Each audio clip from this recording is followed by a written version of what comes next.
Constructing your life is about much more than just building a bank account. Each week, join real estate entrepreneur and mindset coach Austin Linney as he interviews guests who are constructing their dream lives and impacting the world around them on a daily basis. If you're an entrepreneur or wanting to start a business, or you just want to hear motivating stories of how others have overcome the odds, you are in the right place. And now for your host, Austin Linney. Guys, welcome back to Construct Your Life. I have a really special guest here today. Make sure I preference Dr. Danielle McGinnis. How are you doing? Good. How are you?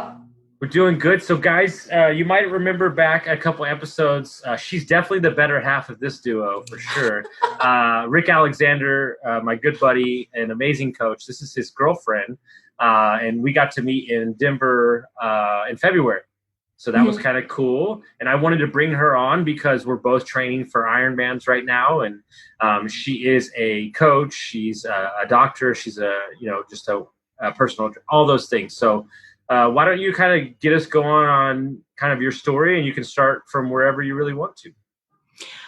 Well, I guess I will start.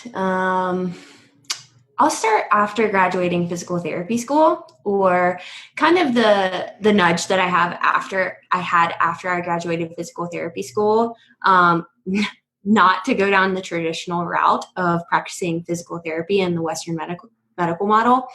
And that was last May.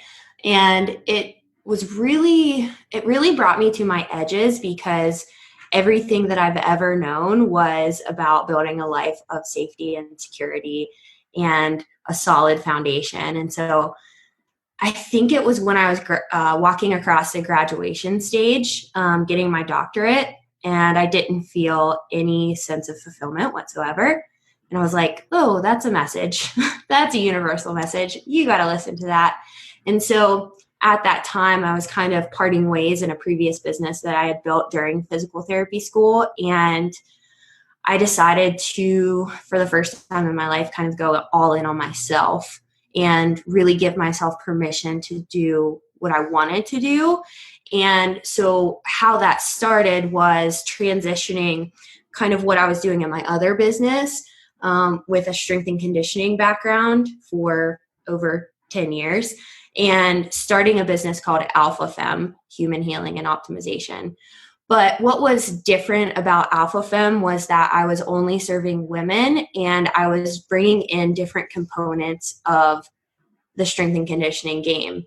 So not only am I bringing in the masculine principles that are devotion to your practice and really staying committed to the process and understanding the doing aspect, but also really diving deep inwards into yourself.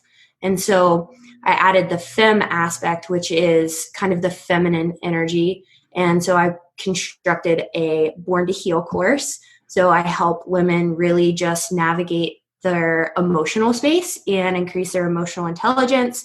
And I find that by bridging the gap between those energies, I have helped a number of individuals come out on the other side of these programs just really full of compassion for themselves. And I think that is amazing, because I said this yesterday on my Instagram Live. Like, I love Jordan Peterson's quote, like, if you want to change the world, start with yourself and work outwards. Mm-hmm. And so if these women are changing their lives, not only are they impacting their own lives, but they're impacting the lives of their significant others, their kids. And so they can actually understand the roles that they are playing a little bit better. And they can actually do that in their essence instead of being somebody else. So it's really about embodiment of who you are. And I think that Alpha Femme, I'm really proud of it so far, because I really haven't chased numbers, goals, metrics. I've really just chased human connection. And I have really seen a massive transformation in a lot of humans. And I have really felt like our relationship has given them permission to embody their soul's path, whatever that may be.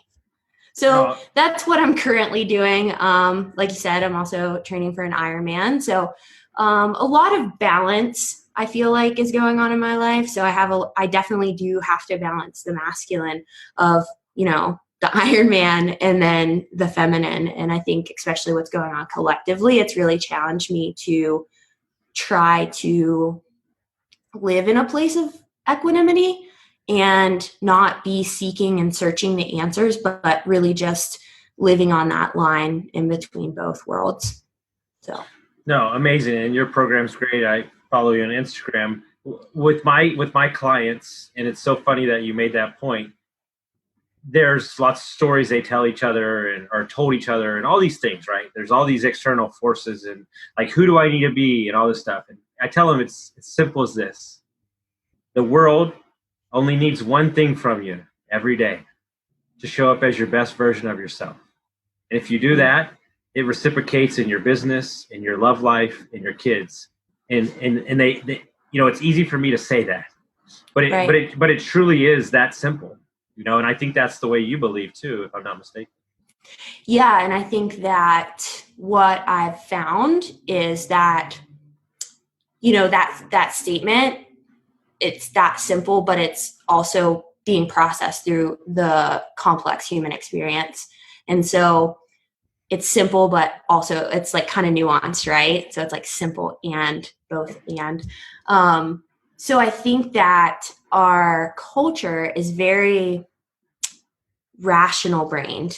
And I think that there's a lot of, especially in the personal development space, a lot of pressure to believe things or use affirmations or tell yourself things. And it's like, Rick and I were talking about this the other day, and it's like, well, if you tell yourself something, it works until it doesn't, And so unless you believe that deep down in your cells of your body, you truly don't believe it. And you're probably not going to act in a way that reflects that.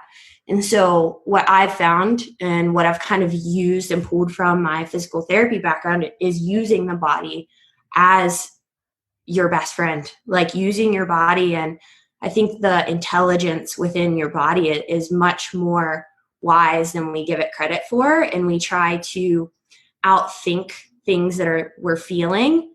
And I think there's a balance there. So what it's called basically is either a top-down approach to healing or a bottom-up approach to healing. And so a rational brained human, which is a lot of like cognitive behavioral therapy, is a top-down approach. So tell me about what you're thinking and feeling, and let's bring awareness on it, and let's try to make changes that way, right? And so what I try to do is encourage, which is really hard, mind you, to have my clients and my patients work from the bottom up.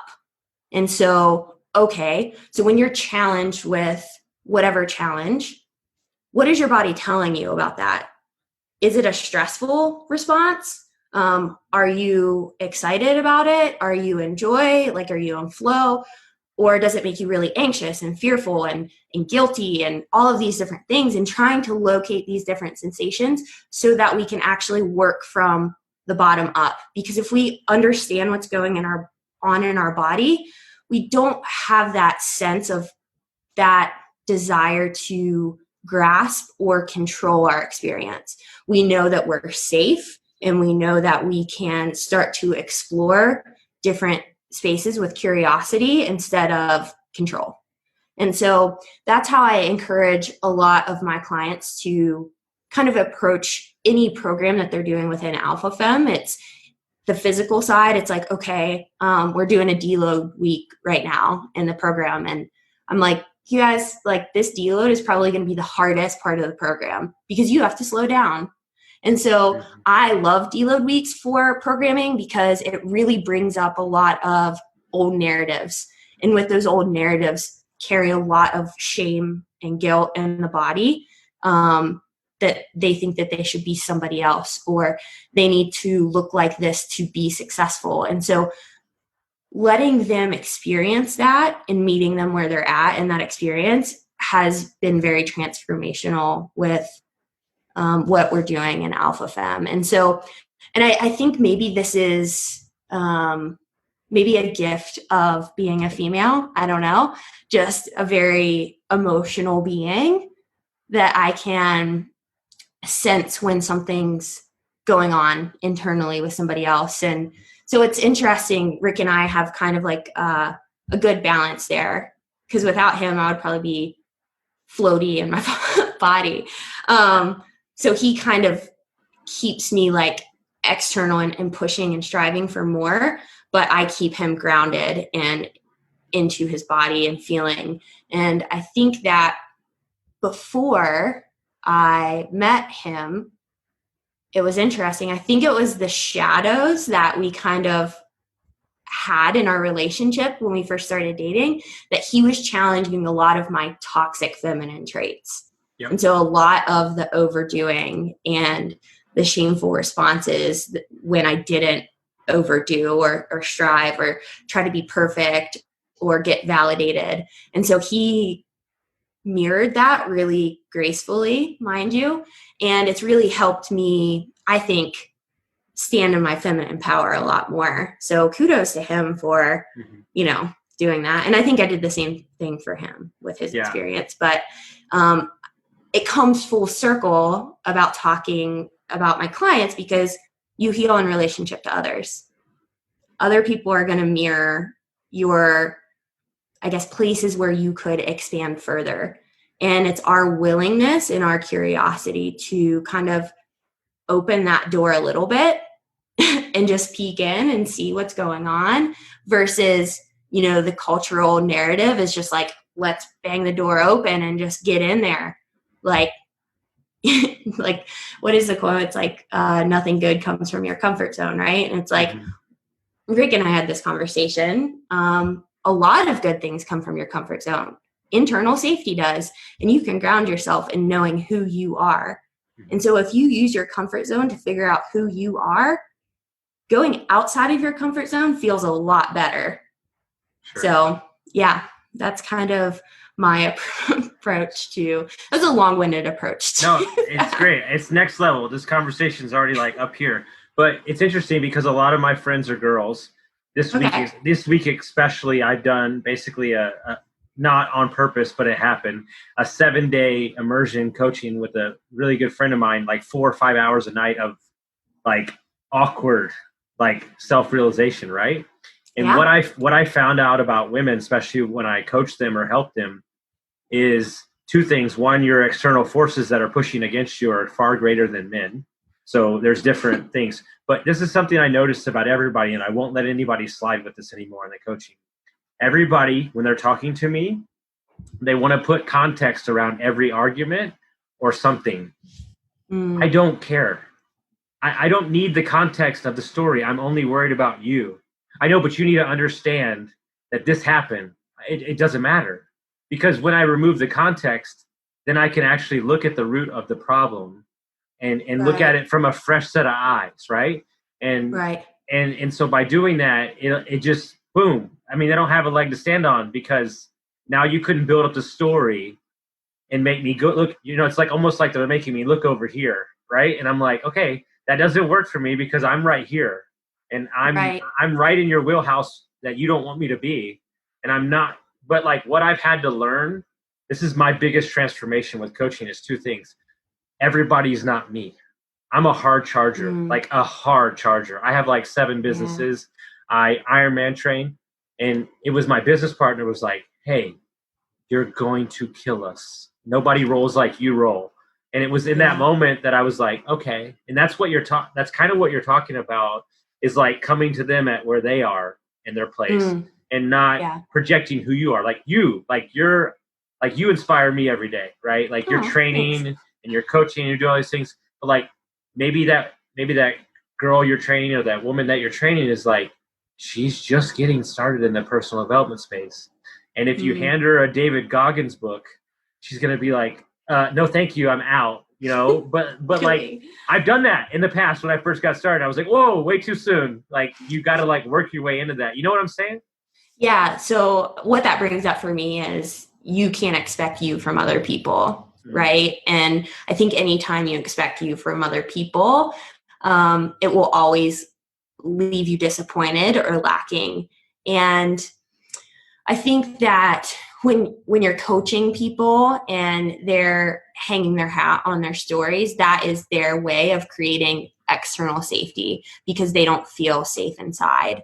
And so for them to swing the door open and look at something that is a really deep core wound for them probably feels close to death. And so our psyche is going to do anything to possibly get around that. And so I try to look at those coping strategies as their survival tools. And man, we should be really thankful for our body and our human experience that we have adapted to the place where we have a system that's trying to keep us safe. But I think that with that, we have to realize that we don't have to be in an adversarial relationship with our existence. Like, we are here, and most of the time, I'd say like 90% of the time, we're not facing death. And so what these core wounds represent is our inability to look at the death of that version of us. And so a really good exercise that I give my clients is it's kind of a visualization. So you act like you're standing outside of a building or a house or something, and you can see in the window, but no one can see out the window. And so inside that window, what you see is the thing that pisses you off the most, makes you angry. It could be the thing that makes you feel really sad. A number of things, any emotion like anger, fear, guilt, grief, any of them. You can envision something going on in that room or somebody that triggers that response from you. And so if you can look in that window and kind of separate yourself from that wounded version of you, just so you can see a little bit. So you can see in that window and say like, oh, that person, oh, that pisses me off so bad. And you can see that part of you that really wants to truly just punch that person in the face. But your ego says if you punch that person in the face, you're a bad person. But it's like, truly, we actually need to move through that experience or visualize ourselves moving our bodies through that experience, letting that anger release, right? And so if we can see ourselves actually follow through with those emotions that we're feeling, or if it's sadness, maybe we just are standing in a room with one of our caregivers from our childhood, and all we really want is attention and a hug. And if you can witness that sadness understands its place in our psyche. And so that exercise really helps you separate the different parts of yourself instead of just thinking that you're so wounded and then basically your ego is running the show. Yourself, your true self, your essence, who you are is not running the show. Your ego is. And so I like to think of it as a term called internal leadership. So it's the self, your essence knows how to communicate with your ego and the different parts of yourself and say like, okay, I understand that you're feeling this way, but you don't have to over control that because I have control of this. I can manage this without you acting that way. And so once you do these different exercises, you can let those parts understand the role that they play. They're trying to keep you safe. They're trying to be seen. They're trying to be heard. All of these different things that we truly desire and want. And then when we're working in relationship with other humans, we're not projecting anymore because we're coming from ourselves. We're not coming from a place of fear or anger or sadness or loneliness. We're actually coming from a place of fulfillment. And so that's one of the best exercises that I think has really helped my clients. And it's difficult too, because you as the coach or the doctor have to hold enough space and separate yourself from your experience about their experience. So it's like, it's easy for us to jump to the fixing mentality because that is the personal development space. let me make you not so comfortable, but also we're going to throw you into discomfort all the time. Makes no sense. But anywho, it's like, okay, instead of fixing it, maybe I can just be here with you while you experience it. Right? And so for me, I think that's what's the most healing about relationship is that I kind of put this in my IGTV last night about kind of what's going on collectively. It's like some people never grew up with safety. When they were crying, they didn't have a caregiver to soothe them.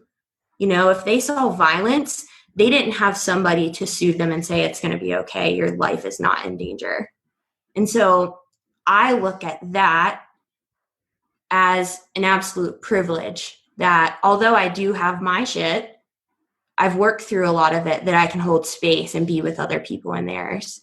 And I think that that's really, I don't know, that's one of the biggest blessings I think I can take away from this past year of transitioning out of what I should be doing into what I think is my actual calling.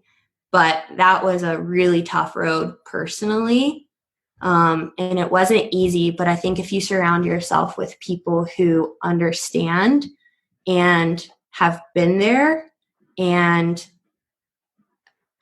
just hold space, I think it's extremely healing. So, so hold on, I need to collect my thoughts because that was so damn good.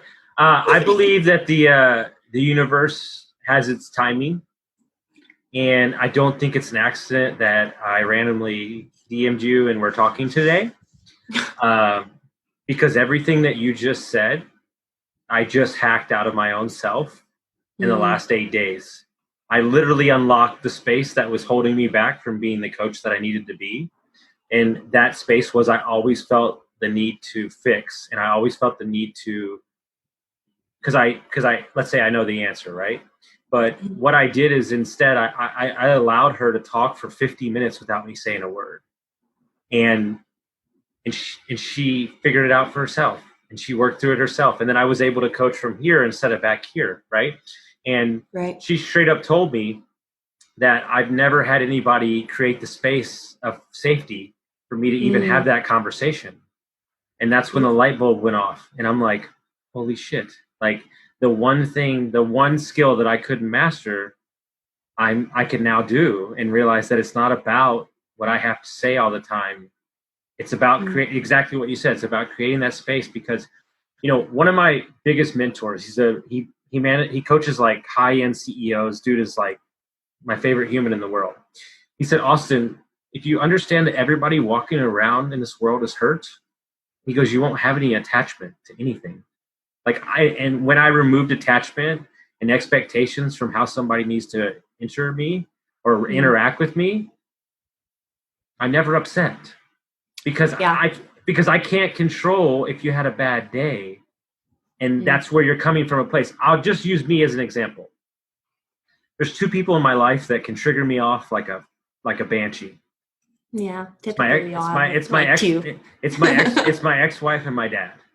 And I literally had a coaching call with my coach, but the hour before that was like I called it a 30-car pileup. I literally came on the call seething out of my teeth. Like, he hasn't seen that person ever. And he's like, who is this? Like, how are you this mad? And what I realized, because I was an alcoholic and I had a drug addiction, the version of me that exists today, the one that's happy as fuck and loose and free, was protecting the old versions of me, because I don't want to go back there. And they are back there. So instead of being mad about it, you champion that guy to go, no, motherfucker, you're moving forward. And that's what he was there. But in the moment, I'm like upset with myself that I got upset. But then I'm realizing, like, what we call the rhino is just protecting this space that I'm in currently and loving life. And when you look at it from that context, the mood dropped. Like, I literally changed into a different person on the call, And Right. it's just an amazing when you have somebody that can create that space and put a mirror up from you that knows you, that can identify those things. Because you as a person, I think it's hard to step back at sometimes, especially when you're upset, and say like, hey, this isn't really me, but like, but in life, I think everybody takes things with such an absolute, like, that's not how it works. Like, when I had Rick on, like, I got laid off like a couple months ago, and like, same thing with you. I'm betting on myself and life is great. Right. But like, I didn't know what we were going to do. And like, everybody's answer is like, oh, I got to have an answer. Like, I got laid off at 10 o'clock in the morning. I got to have an answer by 10:15. Yeah. I'm like, you can't hang out with yourself on one afternoon and like be yourself. Totally. It's like, when did we decide that we're God and we know all the answers? I think that when we realize that we don't, but also understanding that we've always had our back. We've always had our own back. And I think that's kind of like the weird line with like self-love, self-compassion. It's like, well, like I talked about earlier, like if you tell yourself you love yourself enough, it works until it doesn't. But until you actually act in a way that treats yourself with compassion, and that is honoring the resiliency that you've had over the past and realizing, that's where the combination of those body sensations and then pulling in the cognitive awareness and saying like, that's over, the past is in the past, and now I'm here. And I think that, when we tell ourselves like, oh, I actually, and one of my like rock bottom moments kind of around it was like December 2018. I just had this complete fall to the bottom. I was just like wearing this complete mask and I was so miserable inside. And I was like, oh my gosh, I need to get out of this situation. I need to get out of this relationship. I need to get out of this business. I need to get out. It was like the universe was like telling me, and it had been telling me for years. But then I got the cosmic 2x4 to the face and was like, no, get the fuck out. And so it took like a mild stint of depression to kind of get out. But all the meanwhile, it's like all these people are looking up to you as a role model. And so I think that fall to the bottom, but doing it with grace was one of the ways that I realized my capacity for compassion, because I can hold compassion for other people. So why can't I hold it for myself? And then I started to realize, oh my gosh, like you were doing the best that you could. And when I ended up leaving that business, I did it with, I feel like looking back, like the absolute most grace that anybody could leave a business of that level that I helped start, but I didn't get credit for, and I didn't get credit for any of it. And so I think I chose grace instead of power.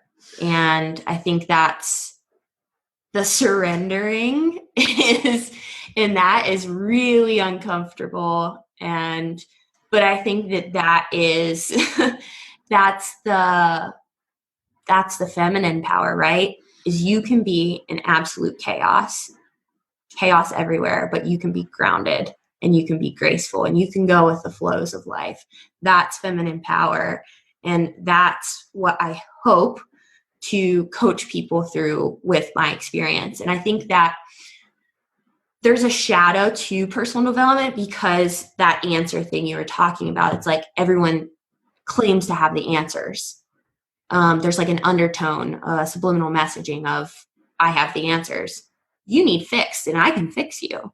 And it's like, I think that the people who are drawn to me understand that I don't have the answers. I don't claim to have the answers. I don't know what's best for you. You know what's best for you. And giving them that space to figure it out without any timelines, dates, goals, expectations, the things that drive the personal development space forward. It's almost like that doesn't exist in my coaching program, because that doesn't really exist in the being. So I think that, that development, yes, we're always growing and evolving. We always should develop who we are. But I think that what we're finding right now is that we're actually just having trouble being in the present moment. Mm-hmm. We aren't comfortable with the version of us. And so if we're not comfortable with the version of us, I don't think that we're going to be able to transcend that from a productive place and move forward and help other people. And I think that's Rick and I called it the shadow of personal development, is that too much growth too fast. Yep. So I want to hit 2 points. It is scary as shit how many things we have in common. I lost my first big business and left my career that I had for 20 years. And I was like, this is going to be my thing. And I got, long story short, he said, whatever. I lost 25 grand. And in that moment, when I was playing the victim for a day, I had an epiphany. And I said, the way that you handled this transition will forever cement who you are as a person. Beautiful. And I just handled it as professional shit. And then guess what? All the big dogs were looking and they watched me handle it. And now I'm working with all of them. So if I would have got crazy and done some stupid shit, they'd be like, that's a child. I can't work with them. But it actually served me. It's the best money I ever lost. But the point on personal development, I couldn't agree more. I think that I get to a point with personal development where it's intoxicatingly annoying. All the accountability shit, I'm like, I can't. Because with the personal development, they don't allow you any space to, like you said, to just be. And it's a process. And if you're building your life on legacy and who you are when you leave this world, it doesn't have to be done tomorrow. And God love your boyfriend. God love him. At the end of the workshop, he told me something that has changed my life for the rest of my life and has changed 30 other people's life, because I tell everybody that I meet this same story. He said, Austin, all this shit's great. It's really great. You're doing good. You're changing. It's all great. But you need to understand something very clearly. He said, if you don't understand that there's nowhere to get, there's always another real estate deal. There's always another week. There's always another client. If you don't wrap your mind around that there's always going to be another one, you'll never be happy. Totally. And it was like, holy fuck. Holy shit. He is 100% right. Because it was always the next deal. It was always this. And I have found so much peace in the process, right? And my favorite line right now is, get married to the process, divorced from the results. And I am getting my rocks off and having so much fun developing as a coach, as a podcast host, as an investor, as a person, right? And I'm not perfect. But what I do show up every day, I take ownership of my shit. And I say, hey, maybe I'm not where I need to be, but I guarantee you I'm going to get there. And they're like, okay, I could deal with that. But that's acknowledgement that I don't need to be anything for anybody, right? Totally. Yeah, I feel that so deeply. I think that honestly, Rick was the person that really helped me see that too.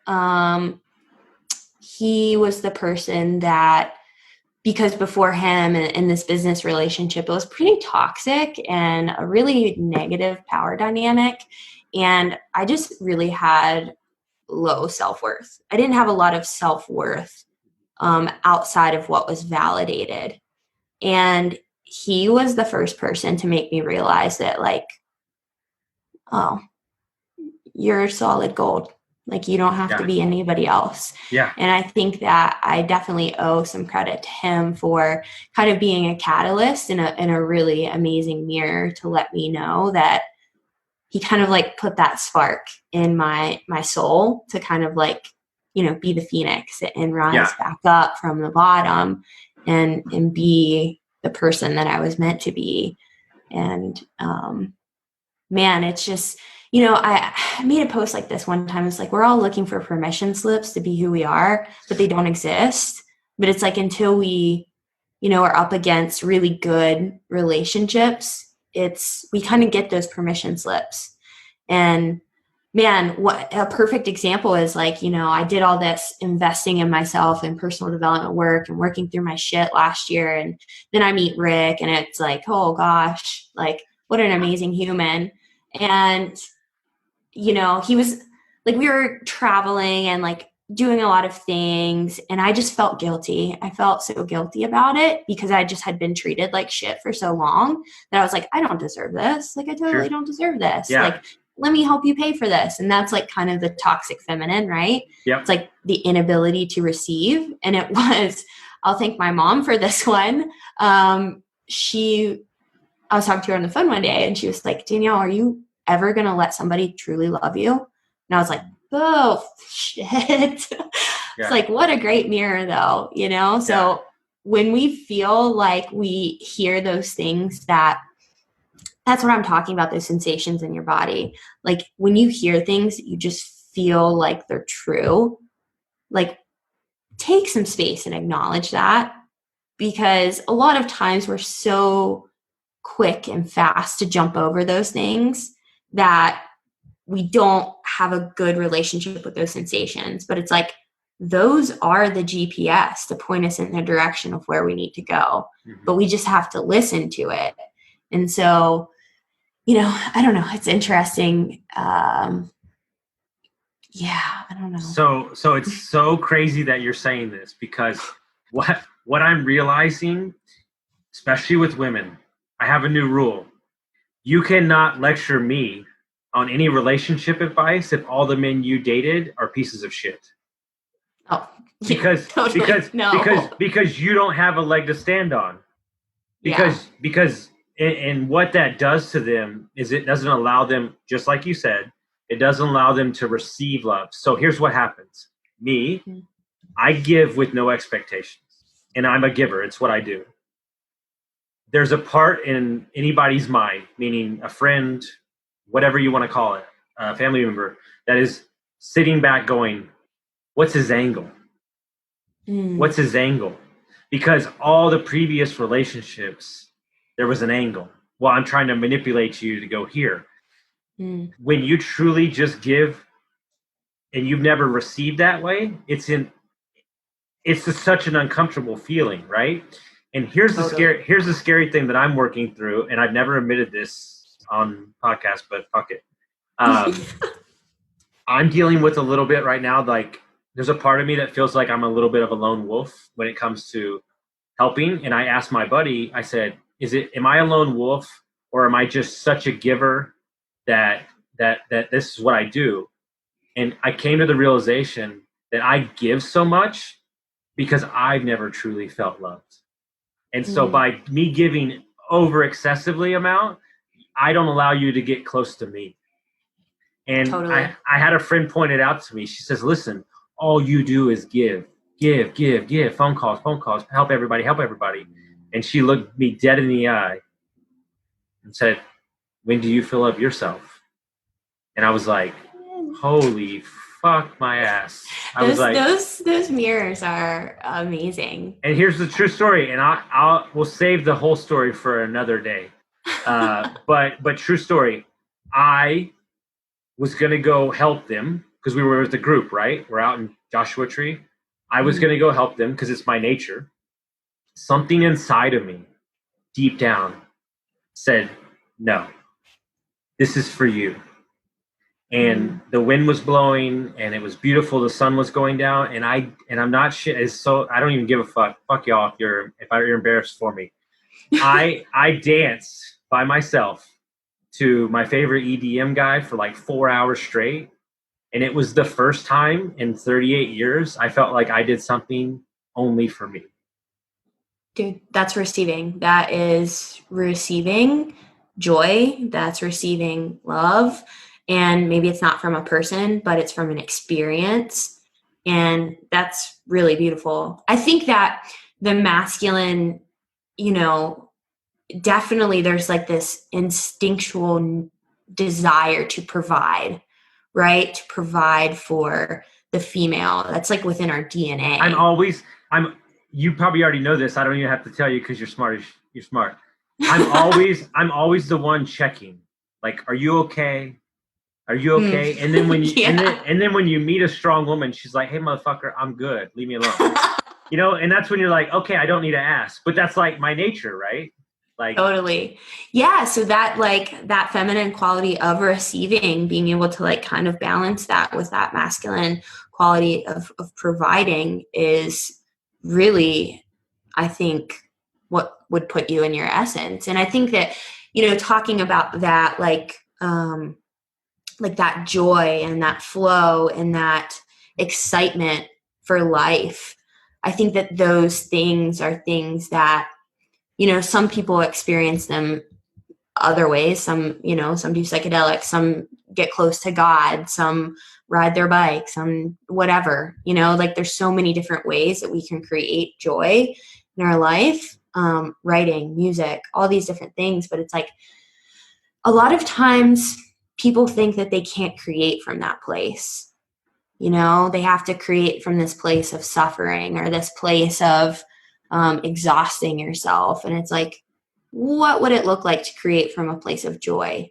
I think that is, especially right now with what's going on in the collective, it's like, how many people out there have felt guilty for feeling any kind of joy right now, right? Mm-hmm. And it's like, well, I'm a human, so why would I deny that?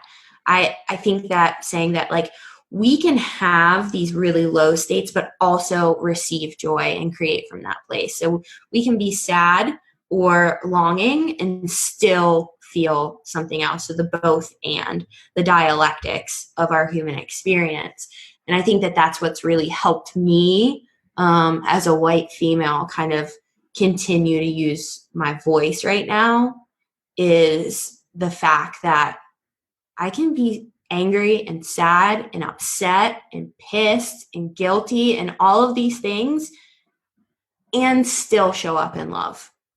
And that is really hard, but that's why you do this work. You don't do this work to like reach a goal or make money or whatever. You do this goal so you can show up in love and do what you love to do. And I think that not a lot of people are giving themselves permission to do that. And I think it starts with receiving. So true story, and I'll save a lot of my personal life for later, but getting divorced right now, or I'm already divorced, but I've been traveling a little bit by myself, and I was on the West Coast for like a month, and I was in California and Malibu and Tahoe and Arizona, and I'm moving to Arizona soon. I'm so happy that I'm almost guilty. I'm so happy. Like, I'm like, you can't feel this happy. Like, you don't deserve it. And then I'm like waking up the next day going, no, you do deserve it. Like, you do deserve to be, and see what you were saying about creating from a place of joy. The reason the podcasts are fire, the reason that business is going bananas right now for us, is because I'm creating from a place of pure, unadulterated fucking joy for life. And and what I was called to do is all coming right now, and it's hitting all the cylinders, and it's like, holy crap. And so what my coach said to me that changed my life is, he said, can you imagine all the things that you're accomplishing from a place of suffering and a prison sentence? What would it look like if you dropped the anchor and you were up here? He's like, that would be insane to see you fly that high. And that's what's taking place right now. And it's like, it's all like, and then what happens in that moment is that things start showing up to you in the universe that you didn't even know were available, because you're in a different, you're in a different energy, right?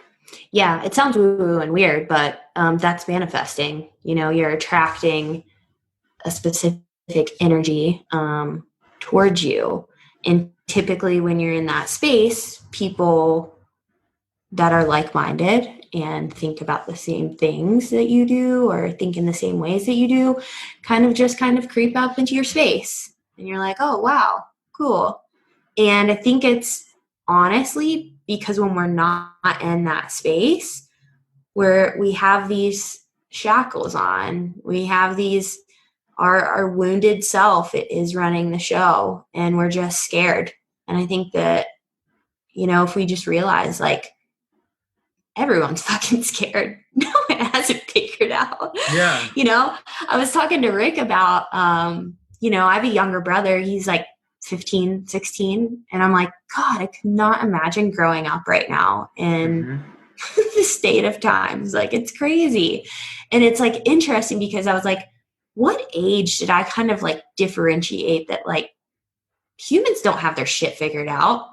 And I think it's honestly, when I started PT school, so it wasn't like until I was 26. But now I think it's great because I think that our youth is starting to see like, oh, there's a lot of broken, hurt people out there. Yep. And I think it just takes the conversations to realize like, oh, that exists within me too, but I don't have to live that way. Right. There are 38 and 42-year-old people that I'm coaching right now, and we're addressing issues when they were 8. Like, this is real life. Like, yeah, that's when it happens typically is. And it's like, think about that, guys. Like, let that roll around in your brain. Like, something that happened, like, no bullshit. My coach he's fucking like 40. I apologize if you're younger than that, but he's a spry dude. But when he had to wear glasses when he was like 6, that literally like tore him up for like 30 years. Like, people don't get these like moments that you don't even know happened. Or like, and for me, I blame myself for my parents' divorce for 20 years at 17. And then in 20 years, the story got revealed to me that it was bullshit. And I had my entire identity wrapped up into that story. And then I woke up the next day not even knowing who the F I was. Yeah, that is the scary place to be in. Yeah. Very scary because you have to rebuild. That's the beauty of rock bottom. So, right, is like you've essentially been laid bare and you see everything that's what you thought was. I think that's what betrayal is too, right? When you feel betrayed, it's like, I posted something yesterday about, when people think that they can get away with something. And it's like, no, if you rip the fabric of reality out from someone's feet, like something's going to happen, and like that person, me, for example, was so confused. I was like, how could that person do that to me? How could I fall for that? Was I that dumb then? Am I that dumb now? Who the fuck am I? So like you're in this place of literally you just have to completely rebuild from, where you're at. And I think that that's a really scary place to be in, but I think it's a beautiful place to be in because there's a lot of grief in that place because a lot of you has died. A lot of your soul has, or your ego has kind of died off. And I think that with grief breaks us open to increase our capacity to love more. I think that's true with anything. If it's death, if it's, actual death or ego death, I think that if we're feeling some form of grief, it's just cracking our heart a little bit more so we can love more. And that's not a love and light bypass because that shit hurts hard, and I think that being vulnerable enough to be in that place, right? And I think that when you surround yourself with people who can't stand you in that place because it's uncomfortable for them, you might need to take some solitude and be in that place, right? Yep. Because you don't want to move from a place from somebody else's discomfort, because typically that's what we did when we were kids, when we were wounded. Our parents, our caregivers, whomever was uncomfortable with the way that we were behaving and acting. So we decided, oh, we can't be that human anymore. We have to do something else. And so, yeah, we don't want to go back into the wounds that actually got us there in the first place. So, but I think that that's wisdom too. I think that that is, taking that and learning and growing and being in the fear but creating safety for yourself. I think it's all part of it. I've never thought of it that way. That is, I'm like already sending this podcast to like 10 people right now as I'm recording it. Like the moment we get off of this, Danielle, I'm just going to say it while we're on camera so I can have proof. This is like best conversation I've ever had in my life. Like, it's so great. Aw. You're crushing it so bad. Like, but what I want to make sure I talk about, because y'all inspire me, and I know it's not easy because I asked him about it, and I want to ask you from a feminine point of view. Okay. Y'all's relationship, I'm Mhm. sure, is not rosy all the time. You're both coaches. You're both deep thinkers.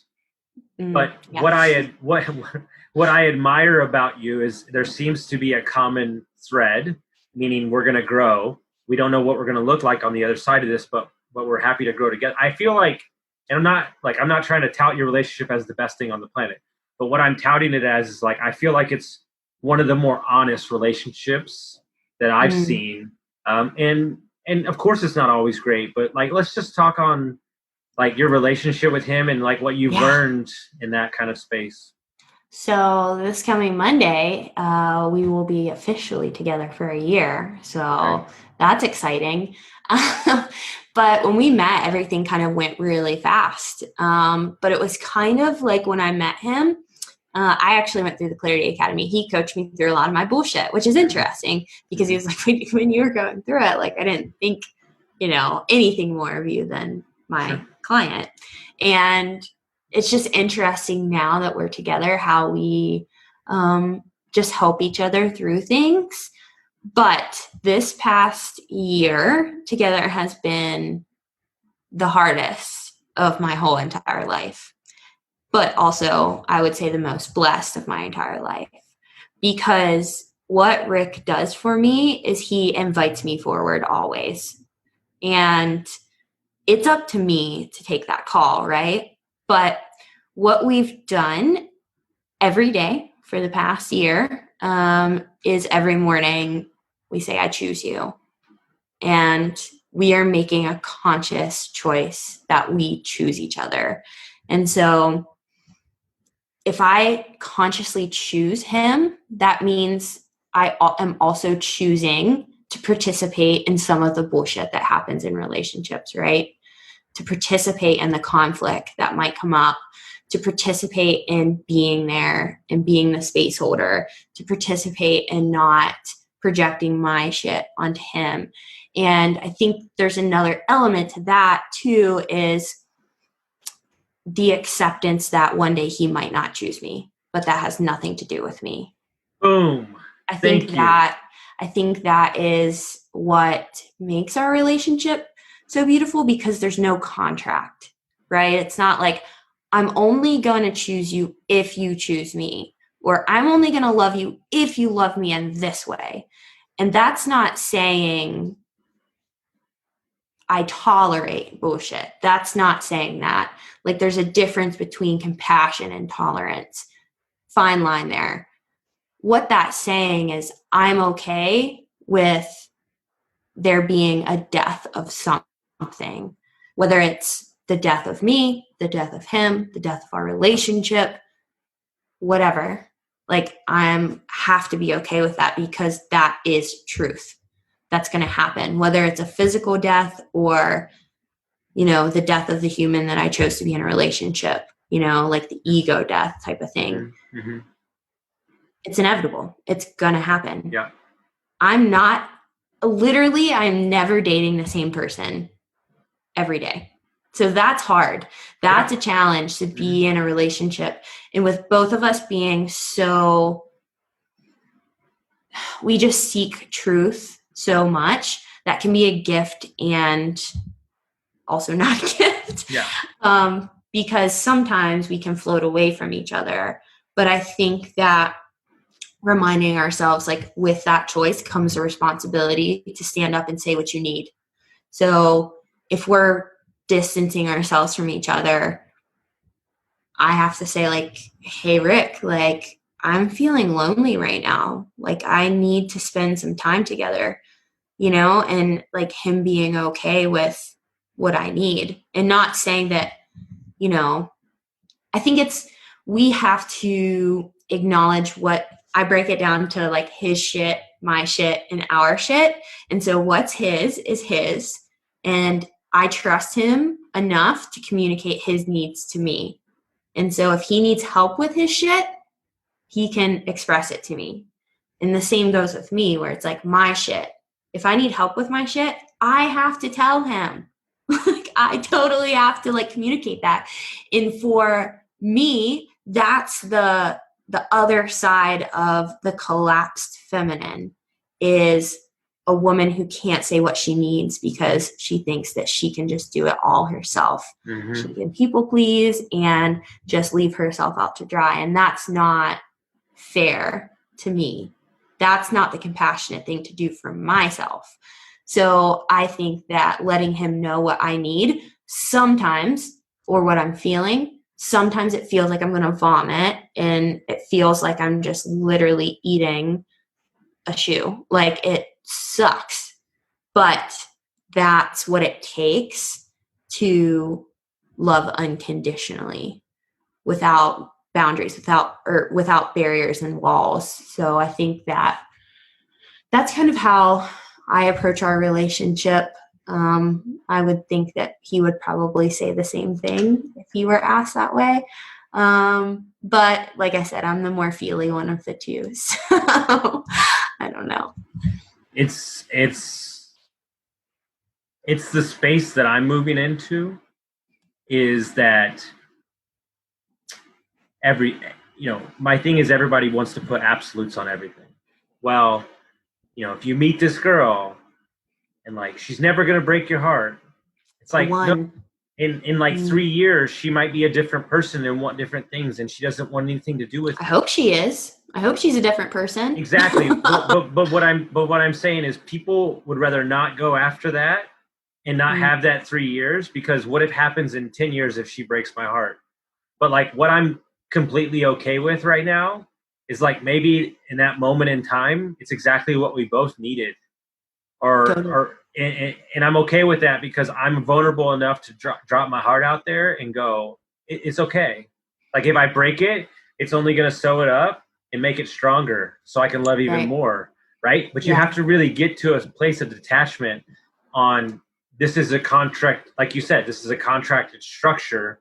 It doesn't work that way. Like, there are people that float in and out of your life, meaning people that I have met on my travels recently, that I think that in that moment in time, not saying like, I'm not saying sexually or anything. I'm just saying a conversation. Just that was the exact conversation at the exact time, at the exact point that I needed it. And then this person randomly showed up.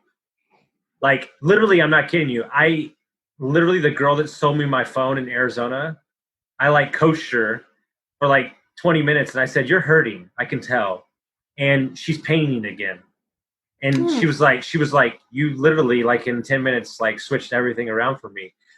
Like, I wasn't even like, I just Googled that phone store. Right. And like, how did I know she was working that day? Like, you know what I'm saying? Like, I can't explain all that stuff, but that's the way I feel about relationships, meaning friendships, romantic. Well, I think that's how relationships can expand from just our human level to a very spiritual level, and looking at your relationships as your place to expand yourself. And, I like to think of people like that as earth angels. Like, they're just floating around, like, waiting to be your messenger and your guide in hard times. And so I had someone tell me once that I'm an earth angel. And I'm like, oh, well, that's cool. I was like, I would really love to embody that. That's great. Yeah. So I think that that's where, like, relationships can become a very spiritual thing and a very fulfilling thing, because it makes your soul, like, just so happy and expansive. But like you said, there's an element of surrender, and there's an element of vulnerability that must exist in that dance. And I think that, when we get in relationship with other human, I look at all relationships as a dance.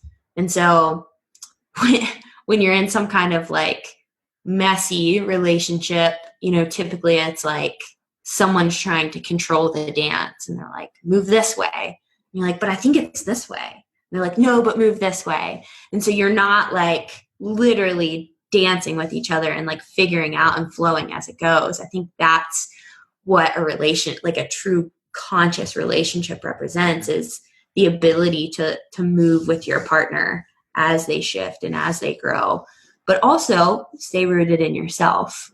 And that's where boundaries really come into play. So, but I could go down a whole rabbit hole. Yeah.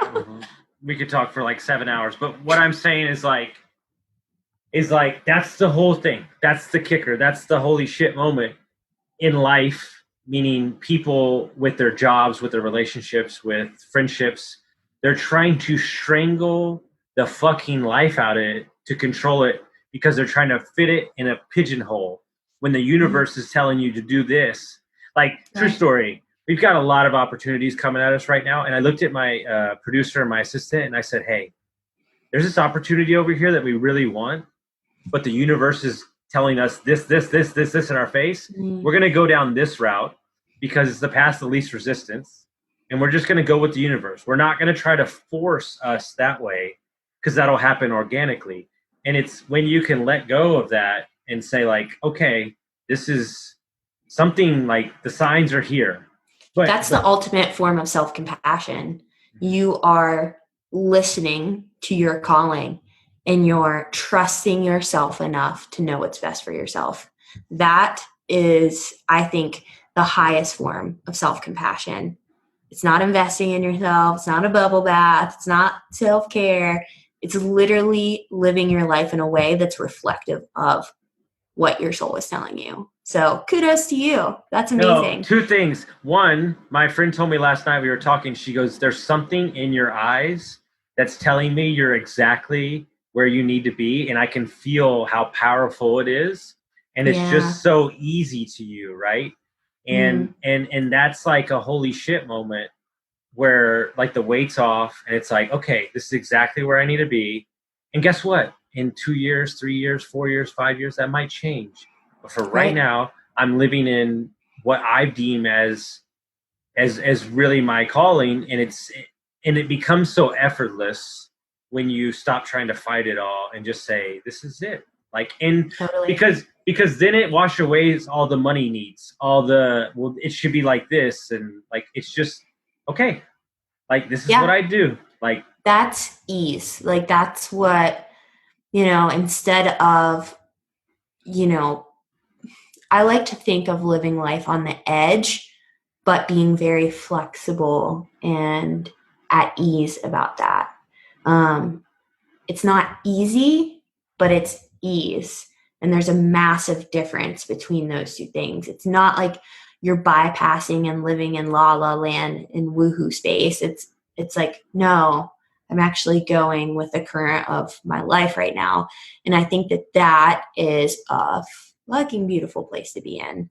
So it's magical. Really, it really is. It is like when you have people that you've known for 25 years that look you dead in the face and go, I don't know who the fuck this guy is.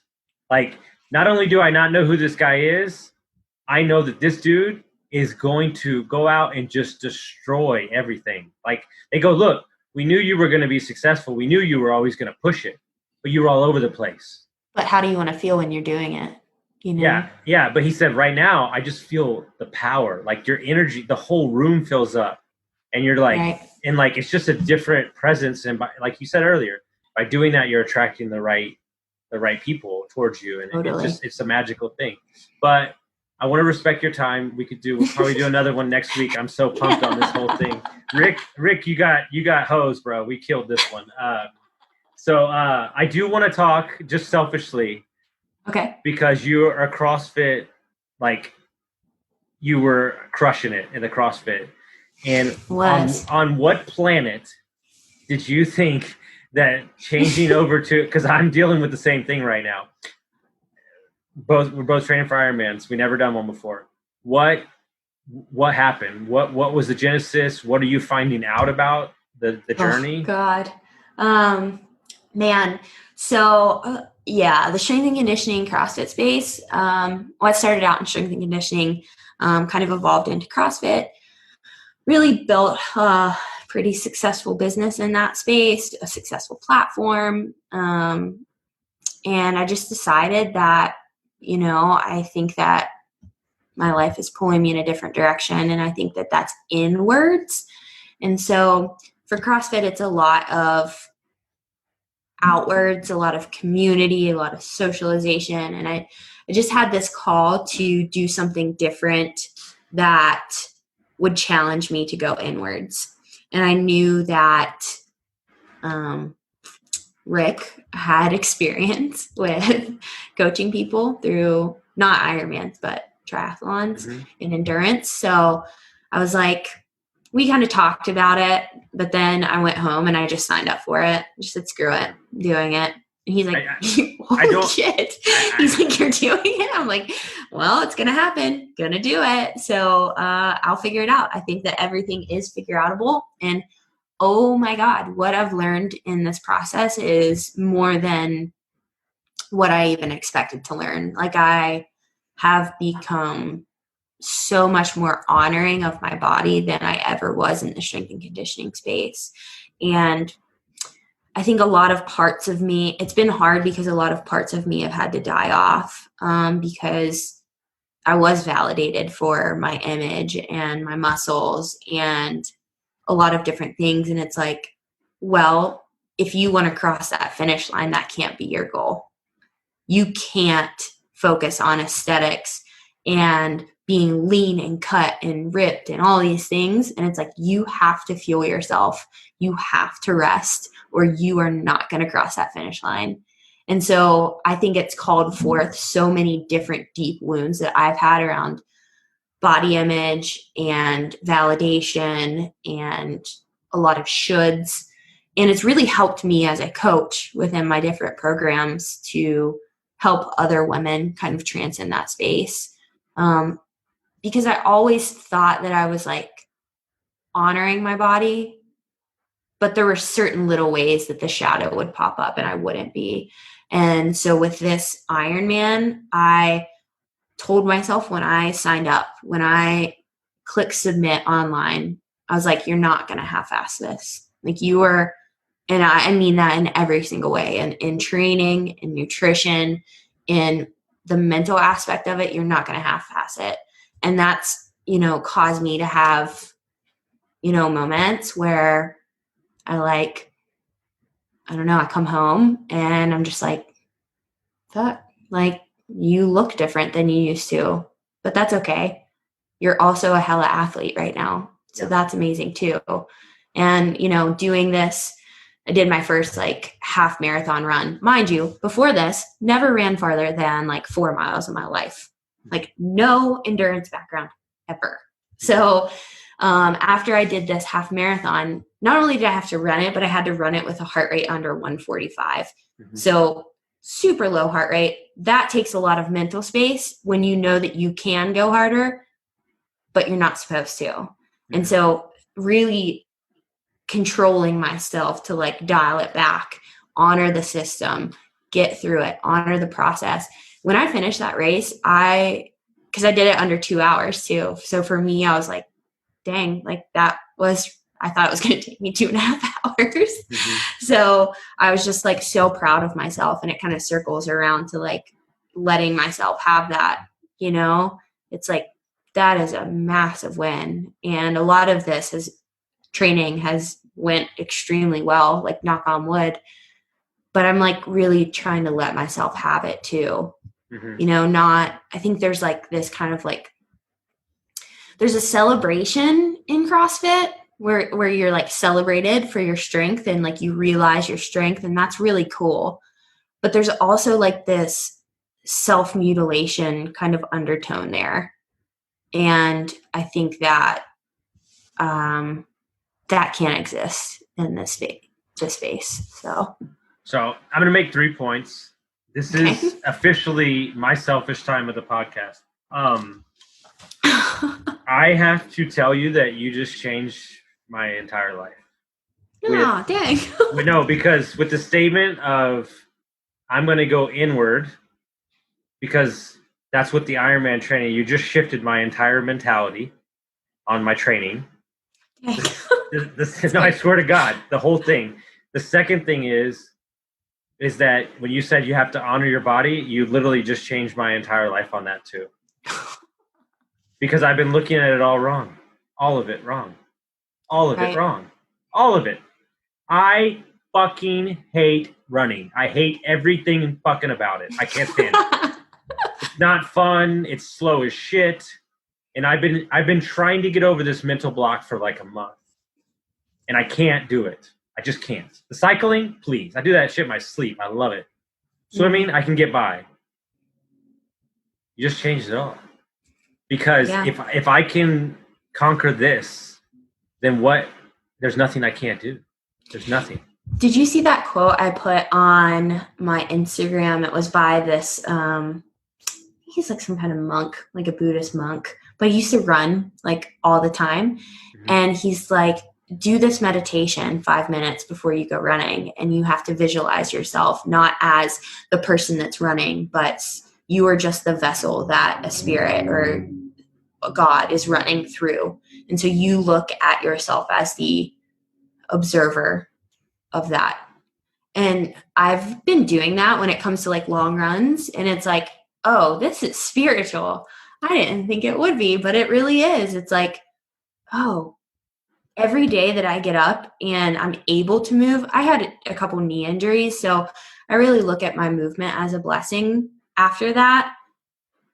But like being able to run, and certainly I'm not the best triathlete by no means. I feel like I'm like a tank out there moving.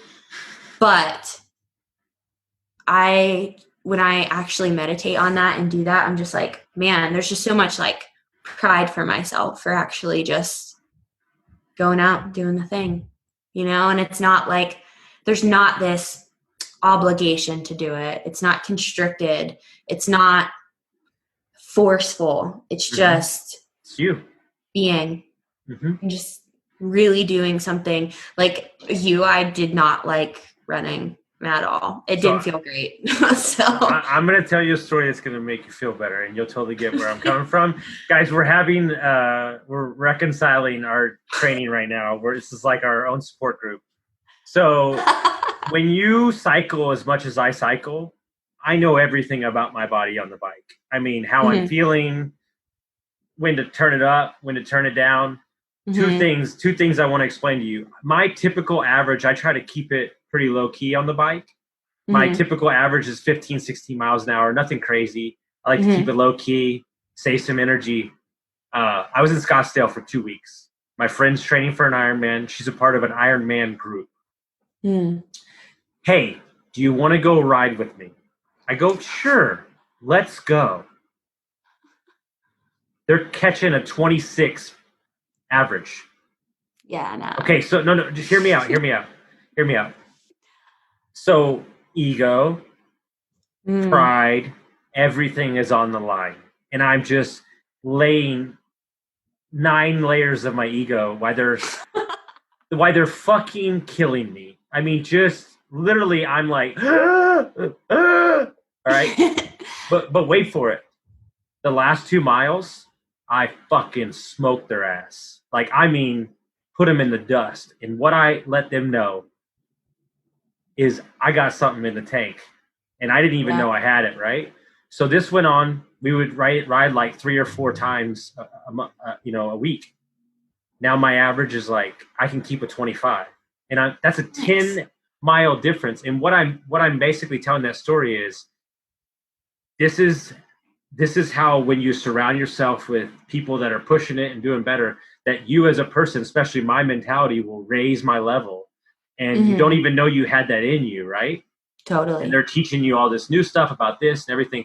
But here's the story I really want to tell you. So Monday, I go out and I'm like, I'm going to go ride 30 miles. So it's at 5 a.m. I head out. I'm like on mile 7, and I'm like, dude, I'm like, get on the clock. Daddy's getting it. Daddy feels good. I'm like, my legs feel good. I was like, I feel strong. It's beautiful outside. And I was like, and then I got to like mile 12, and I was like, something's up. Like, I feel like something's up. This doesn't feel right. Well, at mile 15, I turned around. There was a 20-mile-an-hour wind in my face, like off the ocean. I felt like I was going 2 miles an hour. Yeah, probably were. And all I'm doing the whole time is screaming out, fuck, like over and over again. I'm so angry. Like, I'm like, because I got 15 miles of this. And but when I got done, I was like, you literally just shed like layers of yourself, right? And my buddy sent me in an Ironman group. He sent me a sign, and it said, "You have to understand that your legs will never give up on you. It's your mind that's negotiating with the distance." And I was like, totally, amen. Like, and I won that battle because I did it. And it may not have been pretty, and it may not have been great, but every time you do that, every time you push yourself past the point, you're building, you're stacking. Like, yeah, I think that that's honestly like what this training process has kind of given me too. It's like, oh, you can actually be a badass. Like at the same time, like you can be in your like feminine essence, but you can also be fierce as fuck. Yeah. You can be a strong athlete. So here's your parting gift. Okay. I have my business mentor. He's my everything. He is so spiritual. It's like literally when we have a podcast interview, he needs to like process it for a minute and then he'll only respond. That's how deep he is, right? I love those people. He said, Austin, I need to introduce you. He said, Austin, this is what I want you to meditate on. You're two versions of yourself. The one version is a sonic boom, lethal assassin. This motherfucker is a killer. Like he is the dark side of you. He just has that extra gear. And at the same time, I want you to be able to look at a seagull flying or an ocean wave and be content in that too. And so he said, when you can mirror both sides of that human, you become the ultimate weapon. Love that. Dang, so good. So good. And I'm like, holy, that's it right there. Because the person that you need to be, meaning in your business, as a CEO, as a leader, you know those ships that break the ice? That's you as a CEO and a leader. And you have to break the ice when your team doesn't see it. But then you also have to console them when they're depressed. So you have, as a leader, you have to control both sides of that coin. And when you can master that, that's the ultimate level up. Yeah, totally agree. It's kind of circling back to what we first started talking about, is that like internal leadership. When you can actually lead your inner experience, you can help other people with theirs and help them kind of take ownership for their experience. And I think that ripple effect goes a long way, generations. So that's what I'm hoping. I'm hoping that we're kind of stopping the generational like obligation and restrictive life that like should be, and just letting ourselves just truly just crush it.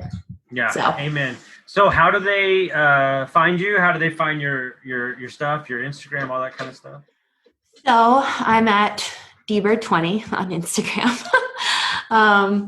Didn't think that I was going to have a lot of followers when I made that name. So dbird20 on Instagram, and then www.iamalphafemme.com is my website. And I have 2 different programs on there. The Embodied Warrior, which is the alpha side of my business, which is the more embodied strength and conditioning program. And then I have a Born to Heal program, which is the healing modalities that I coach people through. So, wow. Guys, if you enjoyed this episode, I know I did. Holy crap. That's all I got to say. We're going to download afterwards. I don't even know what to say right now. My head is swimming. But thank you all so much for listening. Thank you, Danielle, for coming on, and we'll see you next time.